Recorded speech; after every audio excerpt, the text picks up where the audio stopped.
Next month Samsung की S26 series launch होने वाली है और लास्ट टाइम की तरह इस बार भी जो S26 और S26 प्लस है ये काफी ज्यादा बोरिंग रहने वाले हैं। पर अभी तक ये दोनों फोन्स लॉन्च नहीं हुए तो बोरिंग कैसे? वेल हमारे पास में सारी डिटेल्स आ चुकी है कि S26 या फिर प्लस में क्या कुछ नया होने वाला है या फिर क्या कुछ सेम रहने वाला है। एंड आई एम श्योर जिस चीज ने मुझे काफी ज्यादा डिसअपॉइंट करा है ना वो चीज आपको भी डिसअपॉइंट करने वाली है। तो लास्ट तक बने रहना और हम लोग स्टार्ट करते हैं इन दोनों के डिस्प्ले और डिजाइन से। डिजाइन वाइज हमने देखा है कि कैसे S21 सीरीज के बाद में हमें कोई मेजर चेंजेस नहीं देखने को मिले हैं, स्पेशली बेस और प्लस मॉडल में। लेकिन इस बार इन दोनों स्मार्टफोन्स में इतना बड़ा चेंज होने वाला है डिजाइन वाइज कि आप इन दोनों फोन्स को पहली लुक में पहचान भी नहीं सकोगे। तो वैसे तो फोन्स की जो बैक साइड है वो हमें फ्लैट ही देखने को मिलेगी, लेकिन जो कैमरा डेको का डिजाइन है ना ये इस बार चेंज होने वाला है। बेसिकली जैसा डिजाइन हमें फोल्डेबल फोन्स में देखने को मिलता है ना कैमरा डेको का, वैसा ही डिजाइन हमें S26 और S26 प्लस में देखने को मिलेगा।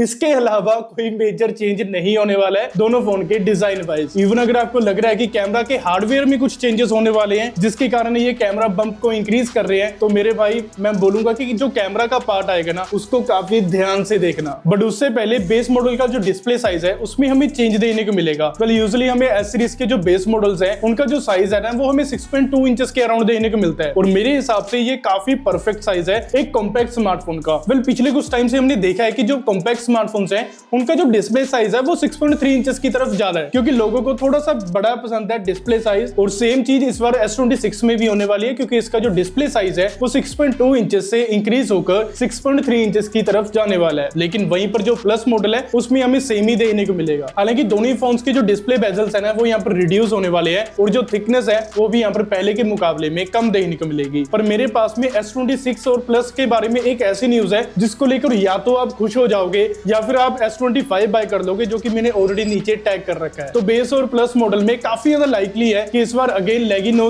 Exynos 2600 की वापसी होने वाली है। बट आपके दुखी होने से पहले ना आपको बता देता हूं कि जो Exynos 2600 है इसने काफी प्रॉमिसिंग रिजल्ट्स दिखाए हैं एटलीस्ट लीक्स में। तो रिपोर्ट्स के अकॉर्डिंग S26 और S26 प्लस दुनिया के पहले ऐसे स्मार्टफोन्स होने वाले हैं जिनमें हमें एक 2 नैनोमीटर का चिपसेट देखने को मिलेगा। हालांकि जो नेक्स्ट ईयर के आईफोन्स आएंगे ना उनमें भी काफी ज्यादा लाइकली है कि जो A20 चिपसेट यूज होगा वो 2 नैनोमीटर पर ही बेस्ड होगा। तो इतना तो क्लियर है कि सैमसंग पहला ऐसा स्मार्टफोन ब्रांड होने वाला है जो कि 2 नैनोमीटर के चिपसेट को यूज करेगा अपने स्मार्टफोन्स के अंदर। पर ये सब तो ठीक है, बट इसका एक्चुअली में फायदा क्या होगा? वेल देखो, इसका जो डायरेक्टली फायदा है ना वो एफिशिएंसी में होगा। जैसे कि ये जो प्रोसेसर है ये कम पावर कंज्यूम करके ज्यादा से ज्यादा परफॉर्मेंस निकाल कर देगा। दूसरी चीज है कि जो लेटेस्ट गीकबेंच स्कोर्स आए हैं ना Exynos 2600 के वो काफी ज्यादा प्रॉमिसिंग निकल कर आए हैं और रिजल्ट्स के अकॉर्डिंग इसकी जो परफॉर्मेंस है वो हमें स्नैपड्रैगन 8 Elite Gen 5 के लेवल की देखने को मिलेगी। तो इतना तो क्लियर है कि ये जो प्रोसेसर रहने वाला है ये काफी ज्यादा एफिशिएंट भी रहेगा और ऊपर से काफी ज्यादा पावरफुल भी रहेगा। लेकिन लॉन्ग टर्म में ये कैसा परफॉर्म करेगा इसकी कोई गारंटी नहीं है। तो अभी हार्डवेयर वाइज इतना तो क्लियर हो चुका है, लेकिन अभी अगर बात करें स्टोरेज के बारे में तो दोनों ही स्मार्टफोन्स में 256 GB हमें बेस स्टोरेज देखने को मिलेगी और जो मिनिमम रैम है वो हमें 12 GB देखने को मिलेगा। और इसके भी ना काफी हाई चांसेस है कि सैमसंग लास्ट मूवमेंट पर आकर 12 GB रैम की बजाय 8 GB रैम प्रोवाइड कर दे। और इसके पीछे का रीजन है कि जो SSD या फिर रैम के प्राइसेस है ना वो काफी तेजी से इंक्रीज हो रहे हैं, जिसके कारण सभी मेजर कंपनीज या तो वो प्राइसिंग इंक्रीज कर रही है या फिर जो अपकमिंग स्मार्टफोन्स है ना उनके अंदर वो रैम साइज को रिड्यूस कर रहे हैं। तो अभी अगर आप यहाँ पर एक चीज नोटिस करोगे ना तो हार्डवेयर वाइज हमें कोई खास मेजर चेंजेस नहीं देखने को मिल रहे हैं, बट बैटरी वाइज यहाँ पर थोड़ी सी एक पॉजिटिव चीज हो रही है। वेल इस बार जो S26 रहने वाला है उसकी जो बैटरी कैपेसिटी है ना वो इंक्रीज होकर 4300 mAh के अराउंड जाने वाली है। अभी अगर देखा जाए ये पॉजिटिव चेंज है,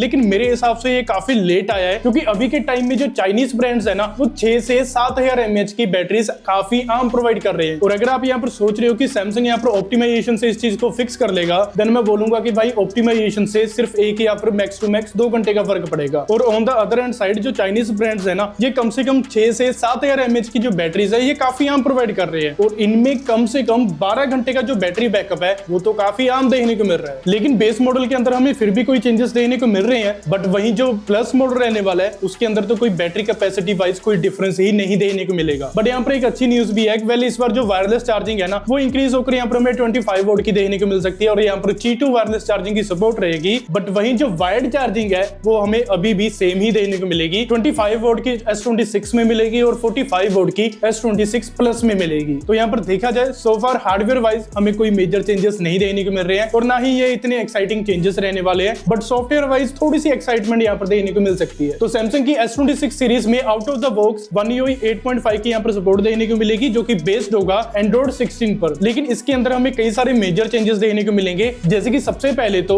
एनिमेशंस जो है वो पहले से कहीं ज्यादा बेटर होने वाले हैं, और secondly redesign home screen customization panel देखने को मिलेगा, और जो कंट्रोल सेंटर है उसमें भी हमें कई सारे चेंजेस देखने को मिलेंगे और बंच ऑफ एआई फीचर्स यहाँ पर देखने को मिलने वाले हैं। और ऊपर से अगर बात करें सॉफ्टवेयर अपडेट पॉलिसी के बारे में, देन जो सॉफ्टवेयर अपडेट पॉलिसी है वो हमें सेम ही देखने को मिलेगी, जो कि 7 साल की मेजर ओएस अपडेट्स और सिक्योरिटी अपडेट्स देखने को मिलेंगी। पर अभी अगर बात करें ना एक ऐसी चीज के बारे में जिसने मुझे तो काफी ज्यादा डिसअपॉइंट करा था, वेल वो चीज आपको भी काफी डिसअपॉइंट करने वाली है, और वो रहने वाली है इसका कैमरा सेटअप। वेल S26 और प्लस मॉडल में हमें लार्जली कोई डिफरेंस नहीं देखने को मिलेगा हार्डवेयर वाइज, और ये जो दोनों स्मार्टफोन्स हैं ये सेम कैमरा सेटअप कैरी करेंगे जो हमें S22, S23, S24 और S25 में देखने को मिला था। सीरियसली हार्डवेयर वाइज हमें कोई चेंजेस नहीं देखने को मिलेंगे। अभी यहाँ पर एक ऐसी चीज भी है जो कि आपको पता भी होनी चाहिए। वेल इस बार सैमसंग ने यहाँ पर बेस और प्लस मॉडल में यहाँ पर कैमरा वाइज कई सारे चेंजेस यहाँ पर डिसाइड करे थे, बट उनको ना लास्ट मोमेंट पर कैंसिल करना पड़ा, और इसके पीछे का रीजन है रैम और स्टोरेज प्राइस इंक्रीज होने का। वेल देखो जो मेमोरी प्राइसेस है ना वो काफी तेजी से इंक्रीज हो रहे हैं, जिसके कारण सैमसंग अभी क्या कर रहा है वो प्राइसिंग को कंट्रोल करना चाहता है, ताकि जो S26 सीरीज की जो सेल है वो इतनी ज्यादा इंपैक्ट ना हो। और अगर ये इस बार कैमरा हार्डवेयर को चेंज कर देते तो हमें पक्का यहाँ पर 5 से 10 हजार का मिनिमम डिफरेंस तो देखने को मिलता। और इसका रिजल्ट क्या निकलता? वेल जो प्लस मॉडल है वो तो हमें ऑलरेडी 1 लाख का देखने को मिलता ही है, उसकी कॉस्ट 1,10,000 के अराउंड चली जाती, और जो बेस मॉडल है ये हमें 80,000 रुपीज के अराउंड देखने को मिलता है, और इसकी भी प्राइसिंग इंक्रीज होकर 90 या फिर 95,000 रुपीज के अराउंड चली जाती। और इस चीज से ना ही आप खुश होते ना ही सैमसंग, क्योंकि उनकी सेल इंपैक्ट हो जाती और आप उसको बाय नहीं करते। तो अगर यहाँ पर हार्डवेयर वाइज कोई चेंज नहीं हो रहा है तो यहाँ पर चेंज एक्चुअल में हो कहाँ रहा है? वेल देखो इस बार जो चेंजेस है ना वो हमें सॉफ्टवेयर वाइज देखने को मिलेंगे। बेसिकली यहाँ पर चेंज नहीं होगा, जो चीजें है ना जो हार्डवेयर है उसको फर्दर ऑप्टिमाइज करा जाएगा, और इसका रिजल्ट क्या निकलेगा? जो प्रोसेसिंग है वो पहले से बेटर हो जाएगी। इसके अलावा camera wise AI features add कर दिए जाएंगे, और जो लो लाइट फोटोग्राफी है उसको फर्दर थोड़ा सा बेटर कर दिया जाएगा। इसके अलावा कोई मेजर चेंजेस नहीं होंगे। तो अभी आपको इतना तो पता चल ही गया है कि जो S26 सीरीज है मेनली जो बेस और प्लस मॉडल्स हैं ये एक्चुअल में S26 नहीं है बल्कि S25 और प्लस ही है, उनको बस फर्दर यहाँ पर सॉफ्टवेयर के साथ में ऑप्टिमाइज करा जा रहा है। पर यहाँ पर मैं एक चीज क्लियरली देख सकता हूँ कि इस बार जो चाइनीज ब्रांड्स है ना वो सैमसंग से क्लियरली आगे भी निकल रहे हैं, और उसी में से रहने वाली है वीवो की X300 सीरीज। और इस बार तो X300 प्रो का मैंने यहाँ पर फर्स्ट इंप्रेशन वीडियो भी बनाई थी, जो कि आप यहाँ पे क्लिक करके देख सकते हैं।